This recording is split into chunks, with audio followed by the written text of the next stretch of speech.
perkenalkan nama saya Riri Florentia dari Program Studi Pendidikan Bahasa dan Sastra Indonesia Universitas Palangkaraya. Jadi, kali ini saya akan menceritakan sedikit nih isi dari buku Abdul Rahman Wahid Gus Dur, biografi singkat 1940 sampai 2009. Penulisnya adalah Muhammad Rifai. Langsung saja nih kita masuk pada biografi Gus Dur yang pertama. Abdul Rahman Wahid yang lebih akrab dipanggil Gus Dur lahir di Jombang pada tanggal 7 September 1940. Sisilan Gus Dur atau terahnya merupakan campuran darah biru kalangan prinyanyi dan darah putih kalangan kiai. Selain itu, terah Gus Dur adalah terah para pahlawan. Kakeknya Ki Haji Hashim Asha, Ari dan ayahnya Ki Haji Wahid Hashim adalah salah satu tokoh NU yang menjadi pahlawan nasional, sedangkan ibu Nyai Syalisyah dan Gus Dur adalah anak pertama dari 5 bersaudara. Masa pendidikan Gus Dur biasanya dikatakan tumbuh subur dan tidak bisa ditekan. Dengan kata lain, masa kecil Gus Dur sangat nakal. Buktinya akibat kenakalan saat kecil, Gus Dur mengalami patah tulang sebanyak 2 kali. Sebenarnya masa kecil Gus Dur bukan hanya di Jombang ketika umur 4 tahun. Tepatnya 1944 beliau diajak ayahandanya untuk pindah ke Jakarta karena sang ayah mendapat tugas baru mengurusi persoalan agama di masa penjajahan Jepang. Persatuan Organisasi Agama Islam MIAI dengan kemudian Masyumi. Dari inilah Gus Dur belajar banyak hal dari kalangan pesantren, kalangan nasionalis dan pergerakan kalangan komunis. Masa pendidikan Gus Dur dilakukan di Jakarta.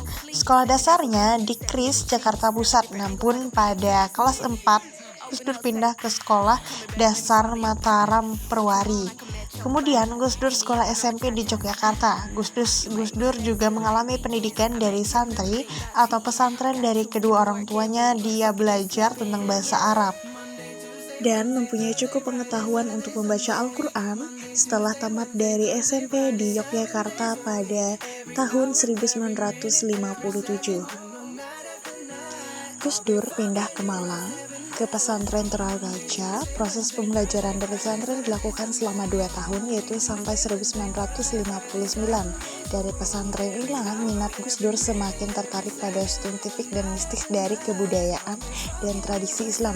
Sebagai orang yang haus akan ilmu pengetahuan, Gus Dur melanjutkan studinya ke luar negeri, yaitu Kairo, Baghdad, dan kemudian ke Eropa. Di awal studi di Al-Azhar Kairo, Gus Dur sering bersemangat. Kemudian ia sangat kecewa karena masa keemasan di Al-Azhar telah mencapai puncaknya beberapa dewasa sebelumnya. Pada pertengahan 1960-an itu, tingkat pertama di universitas ini tidak menawarkan banyak hal yang baru bagi seorang lulusan sejumlah pesantren Indonesia yang terbaik. Pada pertengahan 1970-an, Gus Dur menyelesaikan studi 4 tahun di Universitas Baghdad.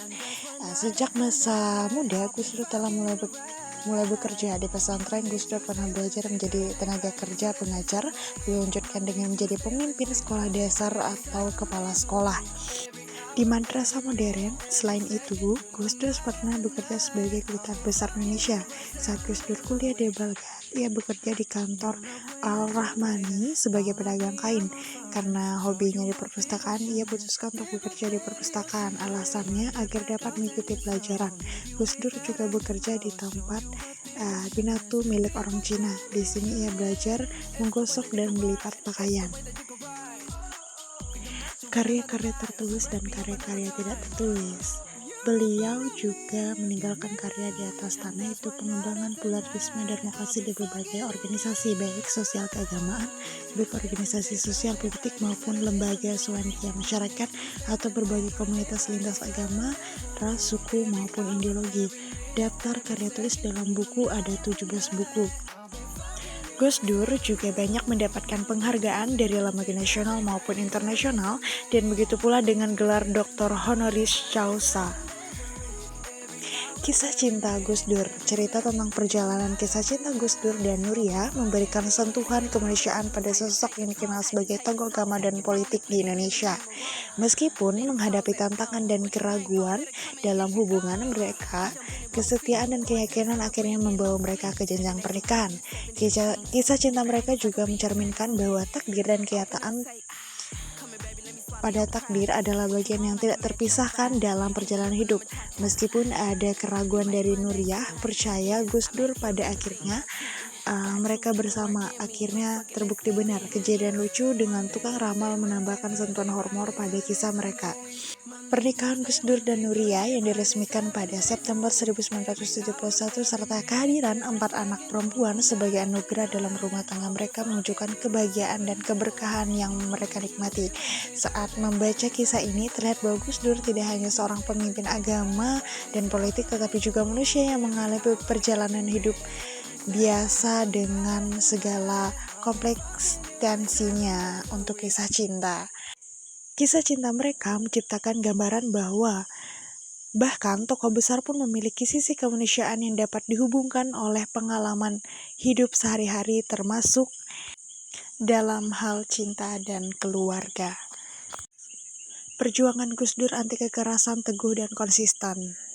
Awal perjuangan sebelum di NU. Sebelum NU, Gus Dur mengawali perjuangan semasa kuliah di Timur Tengah. Ia aktif di organisasi Himpunan Mahasiswa Indonesia. Harapan Gus Dur pergi belajar ke luar negeri di Universitas McGill Kanada gagal, hingga Gus Dur memutuskan mengelola bidang pendidikan di pesantren. Perjuangan berlanjut di ibu kota Jakarta. Ia bergabung di Lembaga Penelitian, Pendidikan, dan Penerapan Ekonomi Sosial, organisasi terdiri dari intelektual Muslim, progresif, dan sosial demokrat. Gus Dur meneruskan karirnya sebagai jurnalis, menulis untuk majalah Tempo dan Kompas. Ia juga pernah bekerja sebagai penjual kacang dan bisnis es lilin dengan istrinya. Pada tahun 1974, Gus Dur bekerja sebagai guru di Jombang, dan pada tahun 1977, Gus Dur bergabung di Universitas Hasyim Asy'ari sebagai dekan Fakultas Praktik dan Kepercayaan Islam.